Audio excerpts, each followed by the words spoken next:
When Rebecca Morgan talks, even Oprah listens.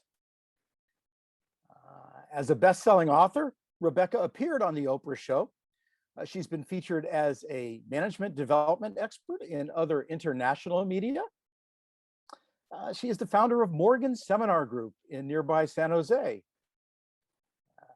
Until COVID-19, Rebecca regularly traveled internationally to work with some of the world's best organizations. She was retained as the workplace effectiveness spokesperson for a division of Microsoft. She's also authored 28 popular books, which have been translated and published in 9 languages. She is one of only 2 people in the world to earn all 3 designations of certified speaking professional, certified management consultant, and certified virtual presenter. These are the highest earned designations conferred by their respective professional organizations. Rebecca is co-publisher of the free weekly e-zine SpeakerNet News, which brings best practice tips to consultants, speakers, trainers, and authors each Friday. And she founded Books for Treats, a nonprofit organization that encourages people to give gently read children's books at Halloween instead of candy. Their motto is, give kids brain candy, feed their minds, not their cavities. Now, as a result of watching way too many boring remote presentations, Rebecca has gleaned some of the best and worst practices. Today, she'll share some of both so that we'll have more success presenting remotely. Now, take yourselves off mute for a moment so that you can applaud and help me welcome Rebecca Morgan. Yay. Hey, welcome. Yay. Welcome. Yay. Yahoo. You guys follow instructions so well. That is so great. And I realize that that many of you are advanced Zoom and virtual presenters based on what I've been seeing so far. So perhaps I'll be able to offer a few tweaks for some of you or a couple of new ideas, as well as sharing some things that perhaps, newer people are not familiar with. So let me just augment what Craig said a little bit, because you are the Bay Area Consultants Network. And so I have lived in the Bay Area for many decades, and my house is here in the middle of San Jose. And when I first moved to the Bay Area, it was full of orchards. How many of you remember when the Bay Area was full of orchards? Yeah, look at all of you. Yeah, a lot of us have been around a long time. So now, of course, instead of peaches, cherries, and apricots, we have a new kind of fruit that has taken over. Apple, among others, yes. And I don't know about you, but I have clients that are tech. I have Apple and HP and et cetera, like many of you, but I'm not a tech person by trade. And so when I hear a new term, sometimes it's a little confusing for me. So when I first heard the word algorithm, it was very curious to me. So this was a picture of me when I first moved here. I had very nerdette glasses. I know Diane, you would really love those glasses, wouldn't you? You would love those, yes, because I know you're that kind of gal. So so back to the algorithm. When I first heard this, I thought, gosh, I knew Al Gore does the Macarena, but I never thought of him as having rhythm. That just didn't make sense to me. So that's just a little background. So I'm going to focus on 3 things in our brief time together. And the first thing is creating a virtual setup so you shine. And I know we have the master here with Shelley, who has apparently worked with many of you because your backgrounds, many of you are fabulous. So we're going to make this a bit of a meta training. And throughout our discussion, I'm also going to talk about people's reducing their itch to multitask, which I think is the bane of all of our existence, is, why are people not paying attention to us? And then throughout, we'll use some little used Zoom tools and give you some ideas on how to use those in your presentations to your clients. But my goal overall is to save you 99 hours. The reason I say this is I've watched about 100 hours on how to make Zoom and virtual presentations more engaging. And hold on, it's giving me a message. No. And and I want to say to you all that because I've gleaned top ideas that I think are the top ideas, as well as added some things that I've found useful from my decades of being in professional development and in the training and speaking business. So my ultimate goal is just to have you rethink your virtual presentations, maybe just a little bit, to see if you can add more tools that enliven and offer some engagement. And that first exercise that you did where you were talking about your personal story, that was a fabulous example of how to make a presentation more engaging, relevant to our topic today. However, we're not going to talk about weeds. We're not going to get into the weeds. We're not going to talk about what camera to buy or what lights to buy or anything like that. We're going to focus on the things that are interactive that I haven't seen anybody else talk about in this way. You can watch lots of videos on that, or if you want more specifics, you're welcome to set up a consultation with me. I'm offering you all a 15-minute free consultation to go over anything that we didn't have time to cover, or you have more details or more questions about. This is your web shop. I call it a web shop versus a webinar because I think webinars are implying now that there's either it's one-way communication or that somebody's trying to sell you something. Web shop to me implies that there's going to be interactivity and like a workshop in real life in person. We're going to ask you at the end to decide what insights that you gleaned from our discussion you're going to put into action. So I just wanted to give you a heads up that we're going to do that because that's the whole reason that I do the work that I do, the people development work, is to not just have people have some ahas, but to help them put those into action. And we will have prizes at the end. You must be present to win. So one of those prizes is going to be a seat at my 4-week virtual presentation workshop called Enliven Your Remote Presentation so no one multitasks. But in order to win this prize, I'm going to ask you to put your name in the chat when we get to that point, because one of the criteria, the only really criteria, is you have to be present for all 4 dates. So it's starting June 9th at 11 to 12:30 for those 4 Wednesdays in June. So if you know you can make all of those, then when I call for you to put your name in, then go ahead and put your name in the chat when that's time. If you're unfamiliar with Zoom and you're watching on mobile, then I suggest you put it in portrait mode. It just gives you a better experience. And if you haven't already changed your name in your profile to what you like to be called, so like Deborah, I don't know if you like to be called Deborah or if you like to be called Debbie or Deb. So if you'd like to be called something else, like Dan has already changed his, then just change that with the 3 dots to whatever you want me to call you. If you want me to call you Snookums, Baby Cakes, Sweetie Pie, whatever you like. All right. And then if you don't like your image, then go ahead and hide that, but we do appreciate that you are in video, which you all pretty much are, which is great. And this is a little tool that I find a lot of people don't know about. It's the side-by-side tool. So I usually have the presenter in my right-hand side and the slides in the left-hand side. If you're not familiar with that and you want to play with that, then go ahead. It just makes, I think, for a better viewing experience. And then we are going to use some reactions. So show me that you know how to use your reactions. Give me a thumbs up in your reaction pane, if you would, please, because we will use that throughout. Thank you. Thank you, Jean, Diana, Herb, Dan, Angela, you got it, Harry?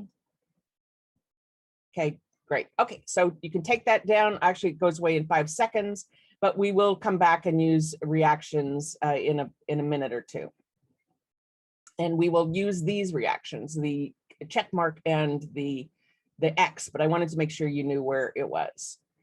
And some people don't know that you can hold your space bar down to unmute yourself temporarily. I call on people randomly. So if I call on you and say unmute yourself, then that's a really quick way to do it. You don't have to get your mouse and go over to the unmute bar. You can just hit your space bar. Okay. So under your viewing options, the first tool we're going to use is the annotate tool. So find your annotation tool and you'll see a bar like this, and choose the stamp and just choose any of those 6 stamps and just practice here on this screen. So I know you can do it, and then we'll have you do it for real in the next slide. Great, great, great. So where do we find the view options? At the top of your screen typically. And by the way, I'm going to let you all, if you have trouble finding something, you have a question, put it in the chat, and then other people will help you through it. They'll help you find it. It's under your view options. Okay, and if you're on the phone or on a mobile, it's I don't think you have this option. They keep updating. Thank you. Okay, so now, oh, Volker, if you, thank you, you cleared the screen for me. So let me just give you a sidebar here. When you're doing this with your participants, then you need to clear the annotations before you can go on, or as if you might have just seen, it stays from slide to slide. So I asked Volker to be my screen clearer. You know how in school, when the teacher asked someone to be the board eraser, that was the teacher's pet. Well, Volker's my teacher's pet today, and I asked him to clear the screen for me in between sessions. So now give yourself, you're ahead of me here. Use that stamp tool and stamp on this continuum where you would rate yourself on your level of leading engaging virtual presentations. Some 3s, some 3s, some 4s, some 3s, a 2, couple of 2s, couple of 4s. Okay, Diane's putting 3. Thank you, Diane. So if you're on mobile, you can put it in the chat. Harry, 1. Thank you, Harry, for being so honest. Great. Okay, so let's look at that. So you're clustered in about the middle, which is typically what I find in these sort of sessions. And my goal is to move you 1 slot further along by the end of this discussion. And you may need to upgrade your Zoom. Annotate is a newer feature. It's been around for since version 5, I think, but still you may need to. Okay, Volker, if you could clear that, that would be great. Thank you. So let's go dive deep a little bit into your setup. Again, I'm not seeing some huge problems with anything that I'm looking at right now, but again, we can offer some refinements. So I want you to answer this question using that reaction pane that we just went over, not the annotations, the reaction. So viewer, do you agree with this or not? Viewers focus on your content, not on your setup. So is that yes? So use your reactions to do the green check, or no? Use your reactions to choose no. Okay, you're using annotations, which is fine. We can deal with that. So, okay. All right, a couple of you are saying yes. Most people are saying no. Okay. Well, I believe that they focus on both. I think that if your background is distracting, then it takes away from the value of your content. Excuse So me, both of Rebecca, them- I'm not able to find under reactions.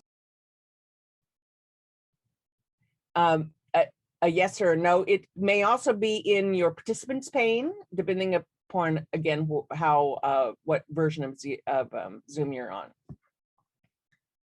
All right, so thank you, Volker, for clearing the screen. And Beth says, I learned that you need to close annotations to get that to stop. Yeah, you not only have, it's a little complicated. You have to close the annotations in order to move forward as the presenter. All right, so now I want you just to look at yourself on video. Look at that shot, we call it, and give yourself a 1 to 10 rating on that shot. How do you feel that reflects your brand? Do you feel it reflects your brand optimally? Just what we are able to see, just that square. Rate yourself using the annotations pane. Where would you give yourself, a 1 to 10? You're not sharing, so I don't get the annotation. Oh, it popped me out of share. I'm having a lot of trouble with Zoom today, guys. So sorry about that. I'll explain that in a second. So back to the annotations tool, 7, 8, 7, 8, okay. 8.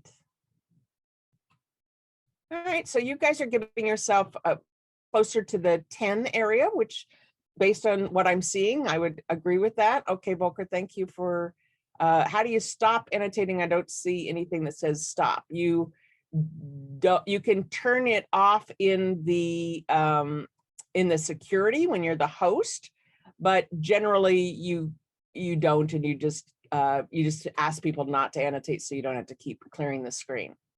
So share in the chat, describe some frame problems that you have seen. What have you seen when you've seen other people? What do you see in their background that is distracting to you?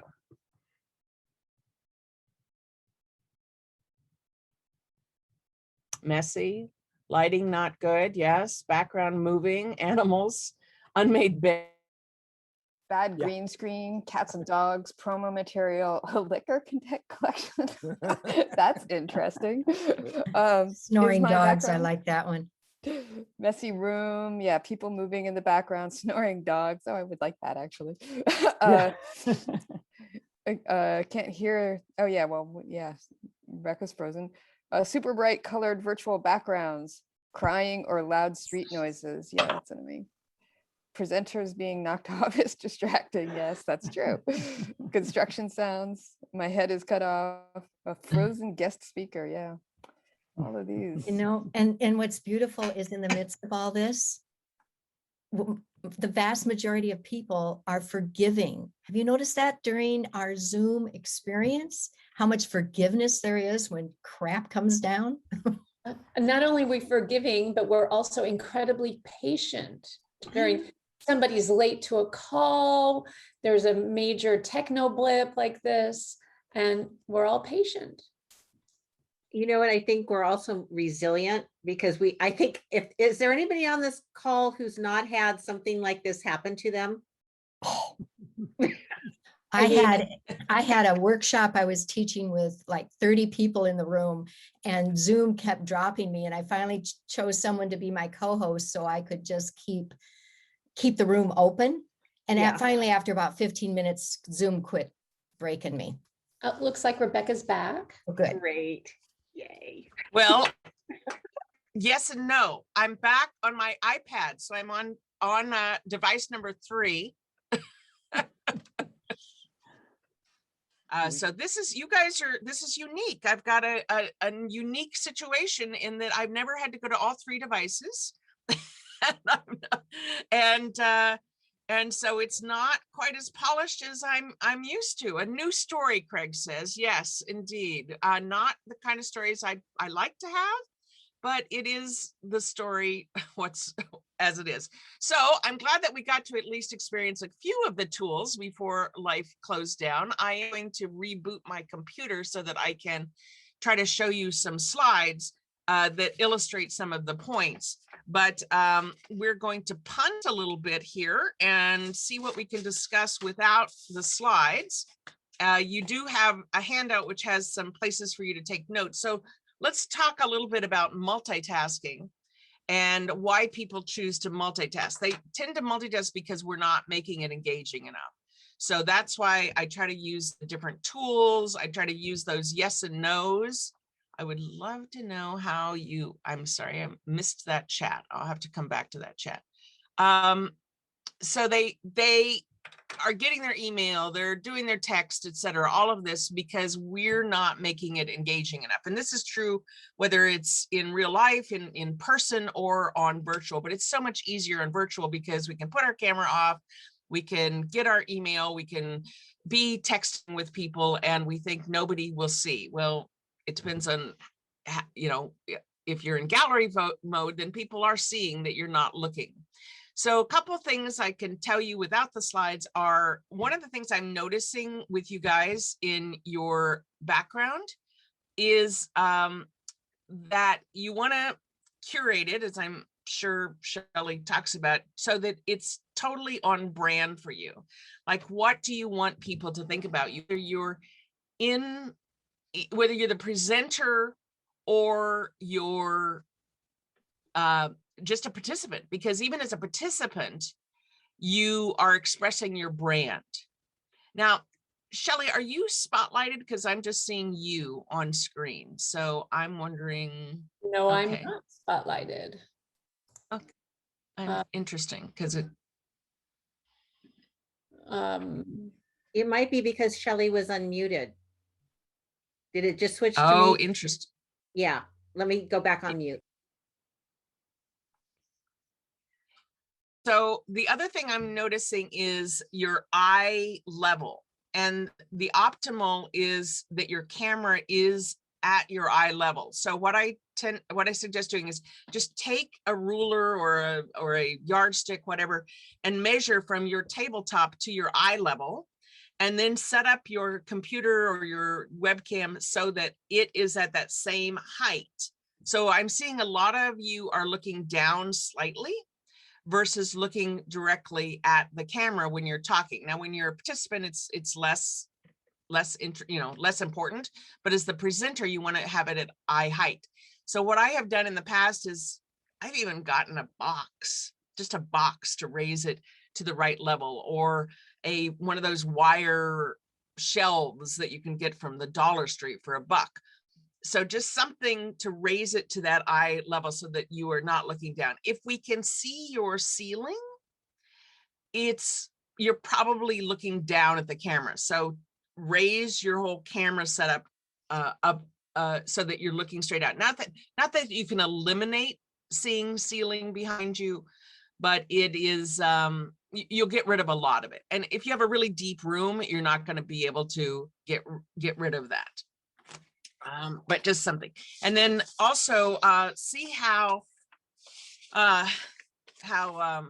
some of you have the blur background, and that's in your video settings. So you may not need to do anything to curate your background if you just blur it, and will make you come across even more professional. So just really look at your background and say, is this the brand that I want to be? So I have in fact, I think you can probably see the top of my, yes, you can, because of how we're on device 3, so it's not set up optimally. I have a little tiny basement in San Jose, and I put these curtains around it, and you can actually see the top of the curtains, which again is not usually how I have it set up. And so I can barely adjust it without my iPad falling over. So I have it curated again. Usually this shot has a picture of, so it has this little background here set up that's represents me a bit, and it's got my colors, my brand colors. So that to me is a little subtler than having my logo, etc., which you can certainly do. And also for the camera angle, I have it's called a PlexiCam. It's a clear plastic device that hangs on your monitor, and it's got a shelf. I was going to try to grab a piece of it to show it to you. So it hangs on your monitor, and it's got a shelf that you can then adjust up or down, and your camera adheres to that. It screws into the little shelf, so you can then adjust it if you haven't, if you want to be able to see behind you, the gallery, etc., which is what I typically do. I have a big 55-inch monitor, and I have my external camera, which is not working today, sitting on that. So PlexiCam is the name of that organization. All right, and some of you talked about lighting being one of the challenges. So you want to have your lighting up and to the side, not necessarily right in front of you, because if it's right in front of you, it's going to wash out your face. So up and to the side, especially if you have glasses. Glasses get that glare, especially from the ring lights you can see in people's glasses. So that's why you want them up and to the side, and you want to have somebody check to make sure that both sides are about equally lit. All right. So that's some tips on lighting. And one other tip for lighting, if you have glasses, what people are telling me, what I've read in these hundreds of videos that I've been watching, is that if you just angle them slightly down, this is probably too much, but I wanted to give you an illustration, just slightly down, you will get rid of some of that glare. All right, let's see what else I can share with you without having slides to illustrate these. You guys are really stretching me here to be slide independent, but part of the plan B, in addition to having multiple multiple devices logged in, so you could just go between them, is I have the slides printed out, which in my 40 years of professional speaking, I never used to do, never used to need to have my slides printed out. Now I always print out my slides. So instead of just wondering, where was I? Where should I be going? Now it's right here. So forgive me for putting on my glasses, but that's, so a couple of the reasons why people multitask is they're not feeling that it's that relevant to them. And so you want to, and again, this is true whether you're in person or virtual, but again, with virtual, it's just so easy to get distracted. So some keys are to be relevant to them, provide some thought-provoking content or questions, and create some attractive visuals. That's the other issue that I see a lot of my coaching clients have, is their visuals are too jam-packed. People don't care how many slides you have as long as they are understandable.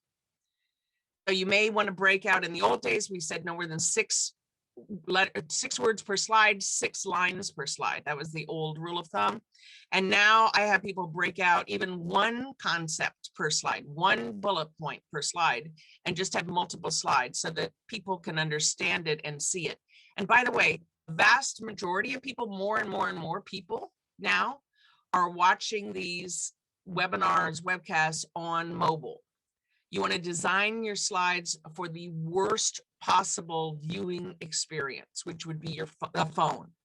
And when you have slides that have 10-point type, 12-point type, 24-point type, 36-point type, if you watch that on a phone, and I suggest you do watch your own on a phone, go through it, log into Zoom on your computer, log in on your phone, see how your slides look on the phone. Many of my fonts are 250 points.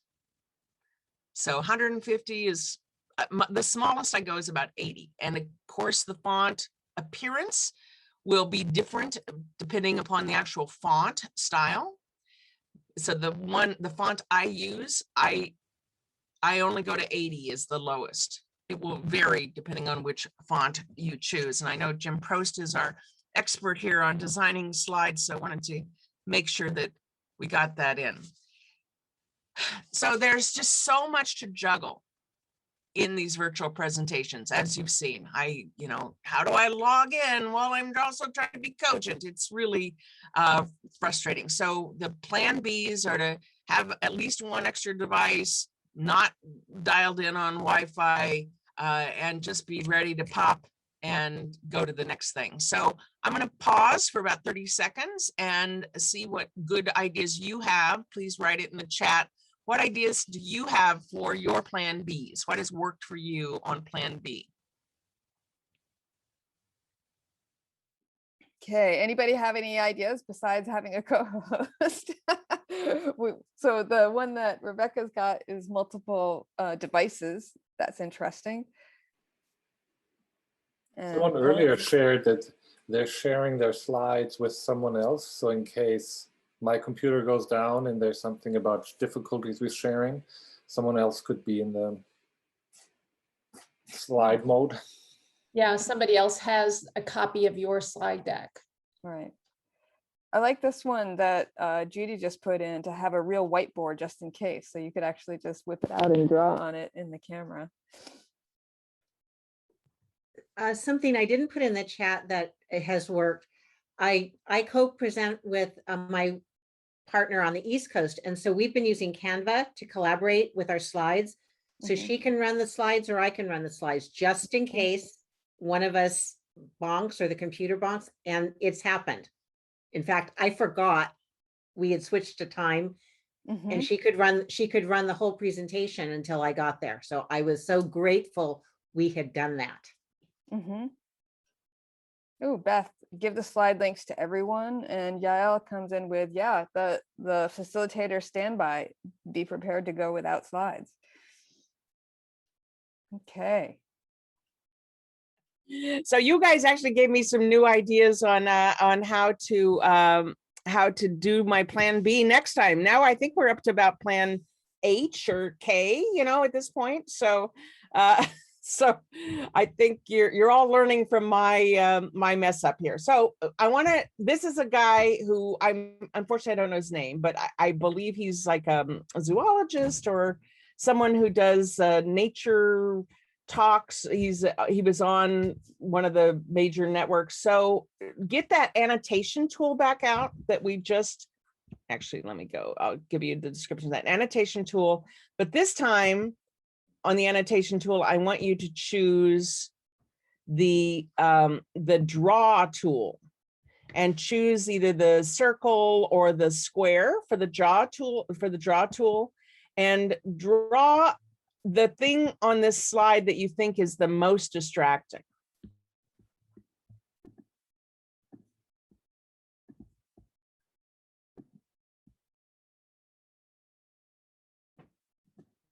The bookshelves, his face is distraction. Okay. All right. That's funny. All right. You guys are funny. So yeah, he could still be on brand, but maybe choose one item to have out front, and he might not want to have that one that's over to the right because it is so distracting. But do you see how easy it is to see someone else's setup or frame and make some decisions about what is distracting, what's not? So I want you to have that same sensibility to your own slides as you, or to your own frame, sorry, not slides, as you move on. All right, I want us to talk a little bit about some best practices for breakouts. Oh, now okay, great. And that was a great discussion of how to give instructions. And the thing I'd like to add, and this is in your handout, best practices, is assign some roles before you begin. So if I were doing a breakout, I would say, okay, the person, when you get into your breakouts, the person whose first name is first in the alphabet, they're going to be the meeting manager. So they are going to be the one who keeps you on focus and make sure that everybody gets a chance to speak, et cetera. So they're the discussion manager. Then the person whose first name is last in the alphabet, they're going to be the timer. And even though Zoom gives you a time elapsed, I want that timer to give them a halfway point. And so if it's a 4-minute breakout, I'll say at 2 minutes, then give everybody a heads up that we're halfway through. So I assign the roles ahead of time. And then I include the discussion topic in a handout, because you're exactly right that what happens in person or on these virtuals is people get in the breakout. What are we supposed to discuss? What did she say? I didn't catch that. So you give it to them on a slide in the handout. What is their discussion topic? So they can easily refer back to that, and you point that out before you put them in the breakout. And then the next thing, and Craig had asked me to come up with these for you, make the outcome clear. So what are they supposed to look at, or what are they supposed to report or have to bring back to the rest of the group once it's done? And then I give them a minute to think about it. And I often don't have a co-host when I'm doing corporate programs. I'm it. So while I'm doing all that little 30 seconds to set up the group, I try to set it up as much in advance as I can, but you still have to take 30 seconds to do the background. So during those 30 seconds, I say, I'm going to shut up for 30 seconds and have you make some notes on your handout of what you want to share when you get into your breakout. And this does two things. It makes them not multitask while you're setting up, as well as those people who are reflective learners, it gives them a chance to gather their thoughts and be ready to go once they get in the room. So any discussion on that? Any questions you want to share with me about that?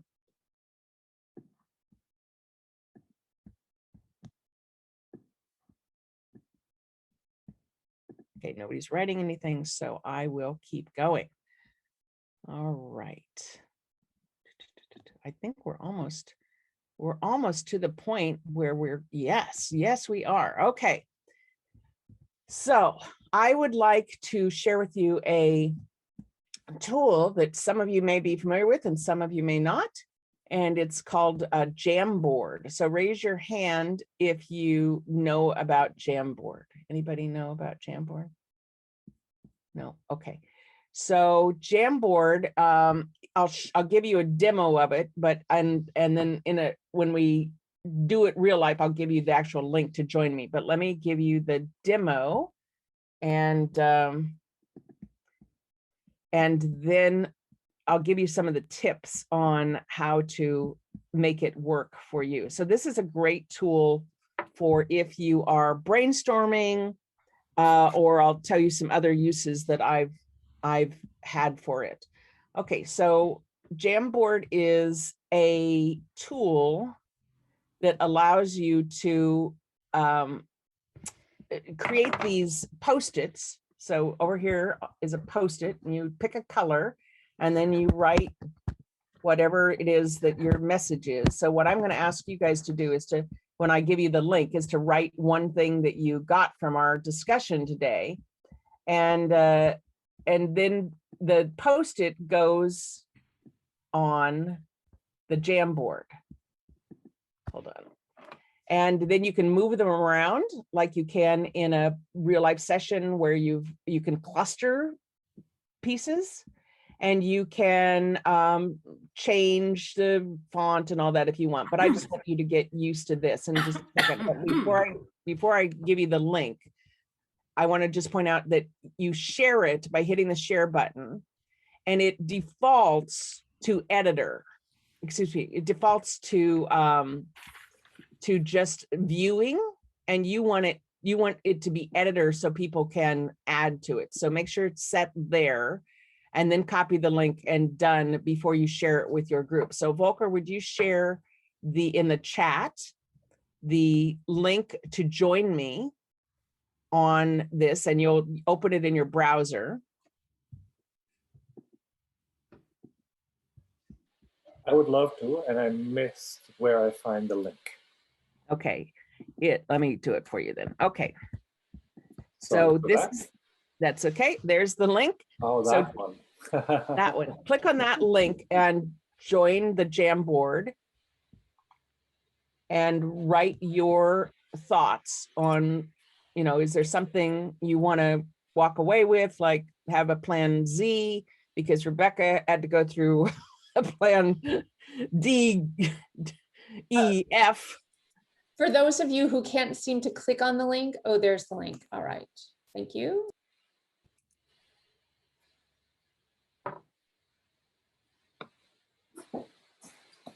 So just choose a note over to the side.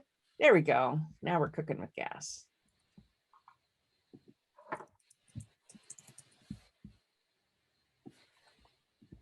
So while you're doing this, let me share, I have used this with a client where at the end of a 5-week management academy, I had them write acknowledgements for each other. And you can see at the top, you can make different pages. So I had a different page for each person, and with their name on it, and people went ahead of time and wrote their acknowledgements. And then that was their gift at the end was they got to have all these lovely, lovely thoughts about each other. I've also used it to cluster. So you can, like I said, you can cluster similar ideas, and then you can see where people's issues are together. Okay, you guys are getting it. Yay, Jamboard, print slides, yes. And co-hosts, you're gonna print a co-host, okay. Make several backup plans, indeed, make a bazillion backup plans. Okay, all right, so the last thing we're going to do, I'm gonna come back to the slide, is we are gonna do the prizes. Remember, I asked you to decide if you wanted to be entered into the drawing for the 5-week session where we go into more weeds, we go into more detail, then you can put your name in the chat, and Volker's going to manage that for me. He's going to collect the names of folks who want to be in the drawing. So go ahead and start putting your names in there. And the other prizes are, I'm a budding stand-up comedian. So I have a 20-minute set that's clean. So if you've got any organization, any team that would like a little comedy show of 10, 15, 20 minutes, then that's your prize, no charge for that. And the last prize is the thing I mentioned earlier, where if any of you want some connection, you know, some tips, or want me to look at your background, or want some ideas specific to you, then just set up a time at bit.rebecca.com, and we'll have 15 minutes, no charge. That's my gift to you. So the last thing we're going to do is Wheel of Names. Woohoo! So let me do a wheel of names here so that we get to draw from people. So Volker, how many people do we have right now? 14. 14, okay, 14. So Wheel of Names is a place where you can do names or numbers, and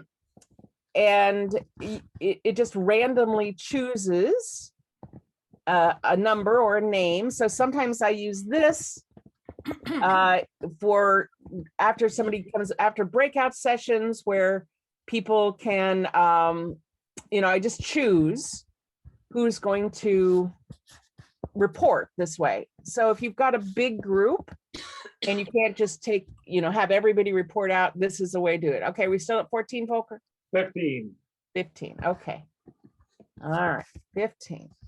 All right, you ready? So, and also the Wheel of Names can be customized. As you can see, I put my company logo in it. I changed the colors, or you can just do the default, or sometimes I'll put the client's logo in the middle. So, ready? Here we go.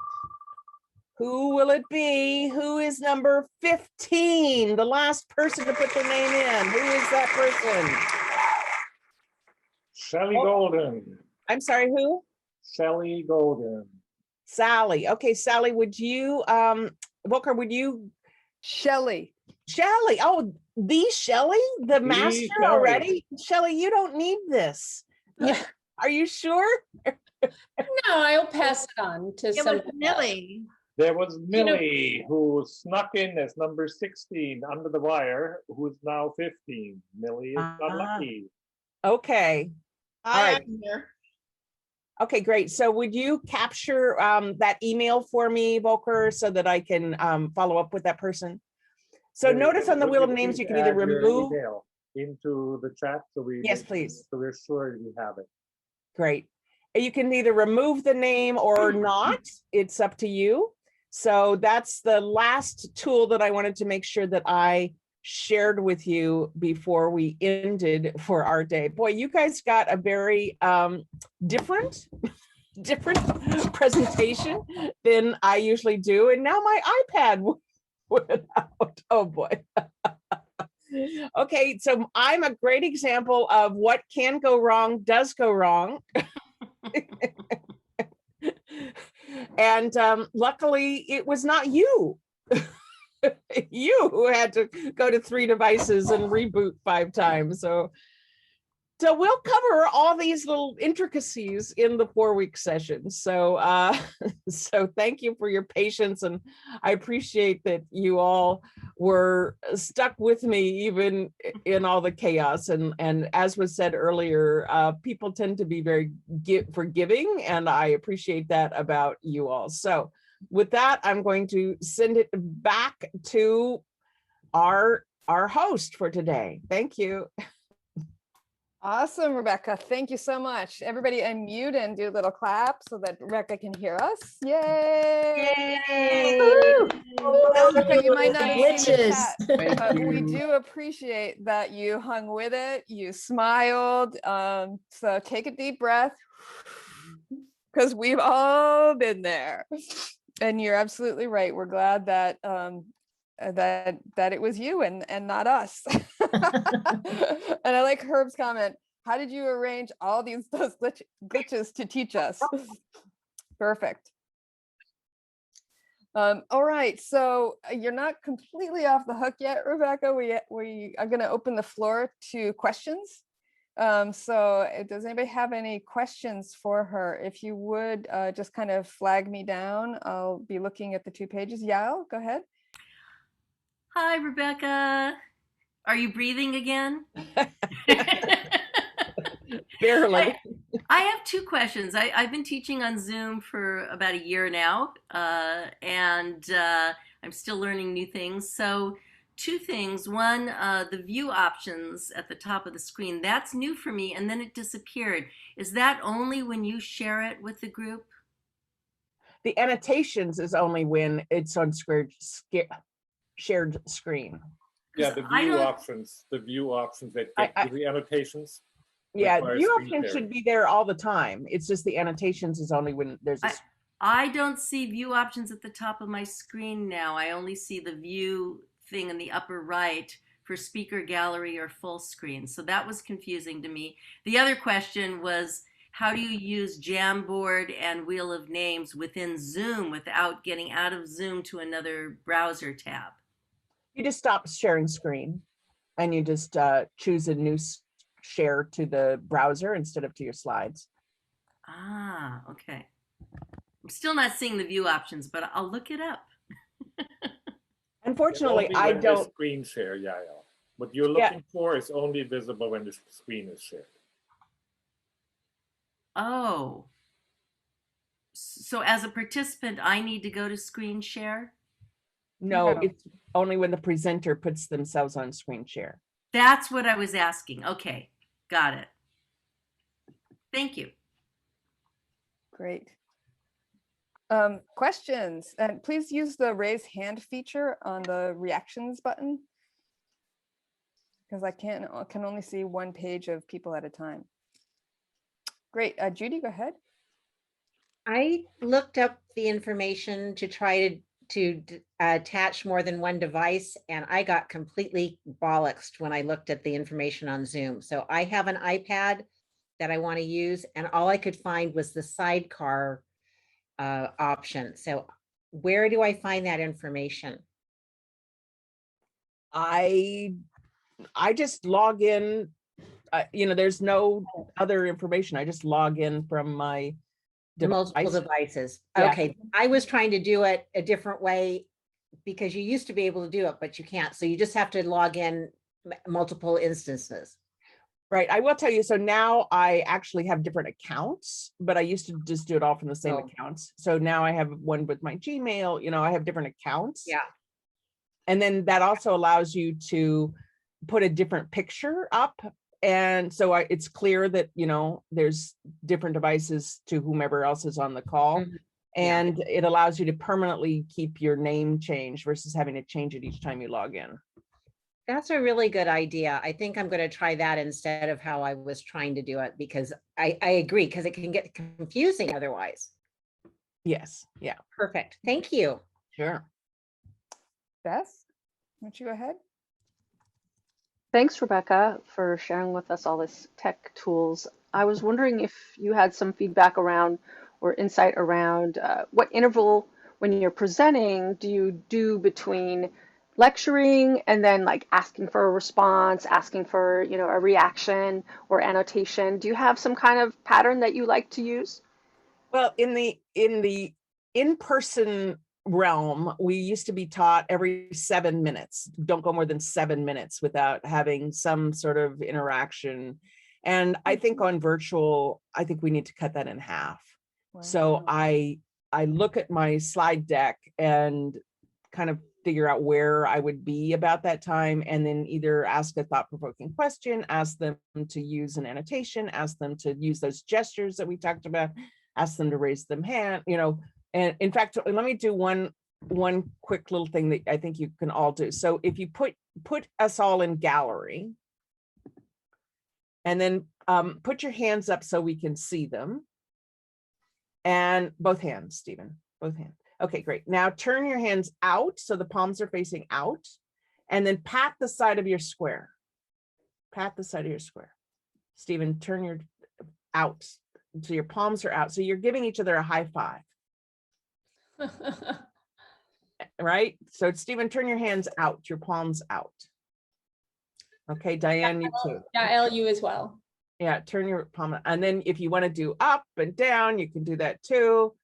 But since we never know where we're going to be on the screen, because everybody's screen, you know, it's not necessarily all the same, you can you can give each other a high five. So I wanted to give you a high five for your patience with me this whole fiasco. Thank you. I think those physical gestures is a wonderful way to, like, quote, break the fourth wall and have that virtual sense of being in the same room. So thank Well, you. and plus it's some physicality. So sometimes if I'm doing a longer session, I'll do a little dance break, a little 1-minute dance break where every 10 seconds, I ask somebody to show us their best moves.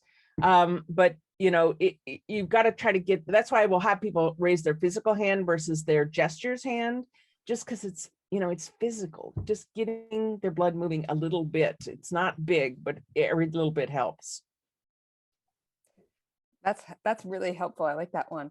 So I have a question. I have a webinar that I do that involves people watching videos. So I do leadership development with the help of horses. And so these are videos of people and horses. And then we want to invite interaction. And typically, you know, people are kind of shy. They haven't met each other. So they're it's a webinar for strangers, so they're comfortable commenting in the chat, but we're really struggling to get any comments, interactivity from participants verbally. I was just wondering if you had any ideas or tips of how we could provoke comments. So the first thing I try to do is give them that 30 seconds to write down their thoughts because of the reflective learners. But then I do tell them at the beginning that I call on people randomly, and I do. And so, but they, you know, if they're a reflective learner, they don't like being put on the spot that way. So, you know, give them, and it needs to be an opinion. It needs to be a question that there's no right or wrong answer for them to be more comfortable. Yes, well, then we do make that clear, but I like just calling on people randomly, but warning them. Yeah. And then also what I will do, if I'm going to call on a series of people, I will tell them ahead of time. So I'll say, okay, Janet, you'll go first, and then Craig, you'll go after her. So then Craig knows to be ready to unmute himself. And then after Craig, we'll go to Beth. And then, you know, I just try to let them know ahead of time. Beautiful. Thank you. That's very helpful. And Beth, I'm not sure what you mean by physical prompts. Yeah, like a dance break or pass a ball or put your arms in the air, you know, things like that. Like the work I'm planning to do coming up involves some physicality. And so I'm just curious if other speakers here use, like that was such a great example that Rebecca gave us. I hadn't learned that one before. In another group, we pretend we're throwing an object. So we each have some fun object like that. And then another person throws their object, you know, so it creates this laughter and movement and, you know, so because it's boring to just sit and watch a screen. It's actually and of course very fatiguing. So so I was just curious if other folks had interesting, fun things that they wanted to share. I have a comment. I had Hi, a Gina. brother who stuttered very badly. He was brilliant, and being called on randomly would have been very, very painful and stressful for him. I rather like it, but I bring that up in terms of calling on people randomly. And I guess maybe people in business have to deal with that, but it's a thought. Right. And you can, I may sometimes say, if you prefer not to be called on at all, then just write me a private chat and I won't call on you. You could do that if you sensed that that was going to be an issue for someone. Perfect. And they also, the other thing I do is when I ask for people to write in a chat, and it may be something that they don't want others to know, then I say at the beginning, I say, if you write in the chat, in the to everyone chat, then I will usually use your name when I read your response or comment on your response. If you prefer to be anonymous, just write to me privately your answer, and I won't link your name to it. Great. Okay, so we have 3 people waiting in line. Let's go for Stephen first, and then Lori, and then Deb Myers. You're a quick learner. Hi, I've been doing long form teaching, like 3-hour classes, and I'm just wondering if there's a standard idea of how long the session should be in between breaks. So I was doing like 50 to 55 minute sessions with 5-minute breaks, but is there a wisdom on that as what the best breakout is? I think that's actually good, because 5 minutes is not, it's not so long that they're going to get involved in their email, but it may be too short for a bio break. So you actually may want to do like a 7, I like your 50, 55 minutes. I've been going 75. And so you may want to make your bio breaks just a little longer and ask them, what I like to do is ask them to get out their phone before the break, set it for 7 minutes, because we're going to come back in 7 minutes. Right. So and then what I've done is just give it a precise time, just because everybody's got their clock, their atomic clock staring at them. So we can say if you're back at 2:07, and that's worked pretty well. yeah, if they're distracted, I find the timer works really well. Like, again, if they're going to go take care of the kids for a minute or, something, then they don't have to be constantly looking. Their timer will alert them. So just another perspective. Thank you. Awesome. Thank you, Stephen. Lori? Thanks. Good stuff. Thank you so much, Rebecca. And my question, however, is actually for Ulrika, if I could. When you were doing your breakout, I saw your video share with a transparent background in the corner of your slideshow. How did you do that? I'm playing around with some new functionality. So it's if you go to share screen and then advanced, there is a PowerPoint as virtual background. And that puts the PowerPoint behind me. And so it's my virtual background. I'm sorry, how did you say you got there, Ulrika? So share screen, and then you have to go to the advanced tab at the top, and then PowerPoint as virtual background. Oh. So one thing you need to know is that if you have animations in your PowerPoint, they don't build.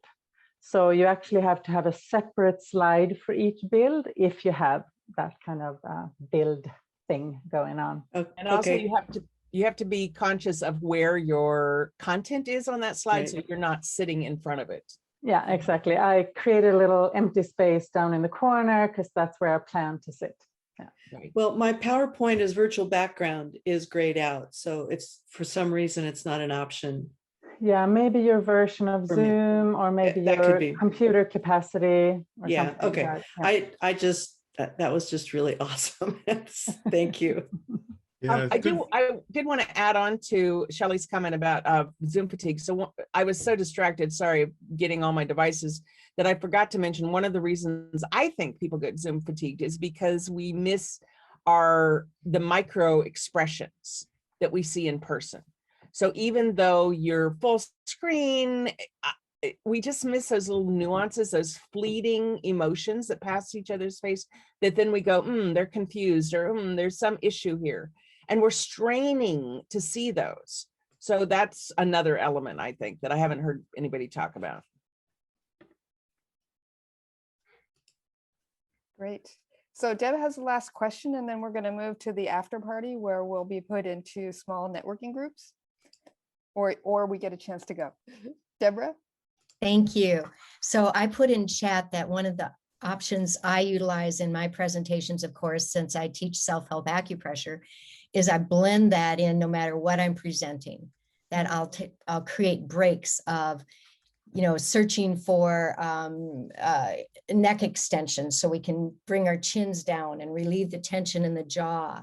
How about creating clarity and focus? There's specific energy balance holds that we can utilize to bring that into the forefront so all of our participants are in place.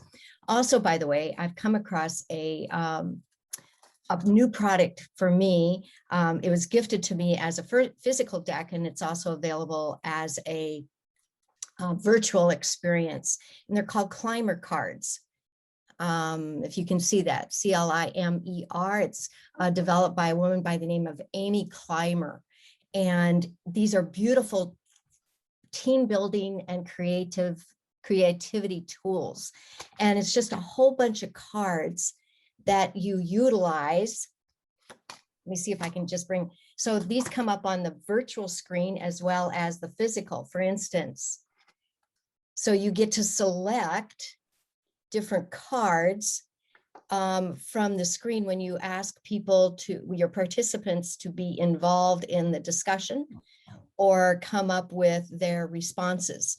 I haven't utilized it yet because it's brand spanking new, but for me anyway, but if you want to check it out, go to Climber, CLIMER, cards.com.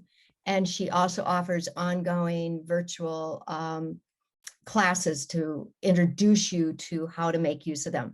I'm investigating to see how easy it would be for kids. I think it's going to be a little bit too involved, but I think it could easily work when I do a workplace wellness program to gain participation.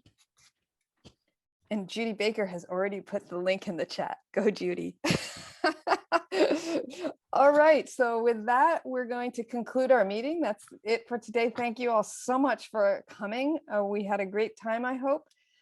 So it's time for people can head out, or if you would like to stay and just chat with each other, we're going to be put into groups of what, Shelley? 5